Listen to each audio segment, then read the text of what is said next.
नमस्कार जी। मैं राजू आप लोगों को सब लोग को नमस्कार करता हूं। और मेरा छोटा सा चैनल है यूट्यूब पर, अभी जारी किया हूं।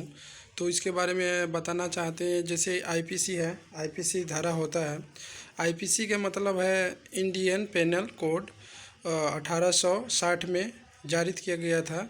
तो आईपीसी का मतलब है, बहुत सारे आदमी ऐसे हैं जो कम पढ़े लिखे हैं, उनको धारा के बारे में नॉलेज नहीं है, धारा के बारे में क्या है, कैसे क्या है। तो आप अपराध करते, आपको पता नहीं है कौन कौन से धारा लगते हैं, उनके बारे में हम बताएंगे।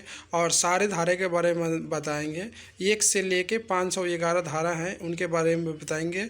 हिंदी में इसको धारा बोला जाता है, इंग्लिश में आईपीसी के तहत बोला जाता है। तो आईपीसी मतलब यही इंडियन पेनल कोड हो गया।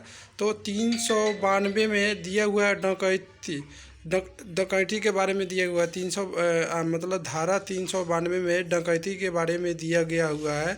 इसमें स्पष्ट मैंने अपने से खोज किया है और उसमें अपने तरह से खोज करके बताया हूँ। इसमें लिखा गया है डकैती के बारे में। तो डकैती किस प्रकार हुआ है इसके बारे में। जो डकैती बहुत सारे प्रकार के होते हैं। एक आदमी चोरी करता है, 2 आदमी चोरी करता है, 3 आदमी कर चोरी करता। तो ये उसके लिए लागू होता है कि जो 4 से अधिक हो, 5 हो, 6 हो, 7 हो, 10 हो, उसके लिए ये धारा लगा जाता है। जैसे 4 से कम, इसमें स्पष्ट में दिया है डकैती का मामला है। 4 से कम हो तो ये 4 से कम होना चाहिए, मतलब ये 4 से कम होगा तो इसके लिए डकैती का ज़रूरत आरोप है। एक बार डकैती करने से पहले ये सोच ले, ये आपको 392 धारा लगेगा 4 से कम हो तो।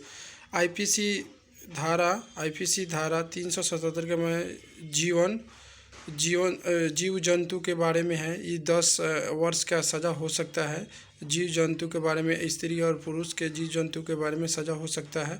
आईपीसी 396 हत्या सहित डकैती, इसमें है हत्या करने गए, डकैती करने गए और हत्या कर दिए, इसके केस में 396 आपको ये धारा आईपीसी के तहत लगेगा। आईपीसी 365 में अपहरण या अपरोहन, मतलब किसी बच्चे को अपहरण करते हैं कि या कहीं बच्चे को उठा के लाते हैं कहीं से भी, कहीं से रास्ते पे कहीं से, तो उसमें आपको 365 धारा लग सकता है आईपीसी तहत के जरिए। और ये आईपीसी 420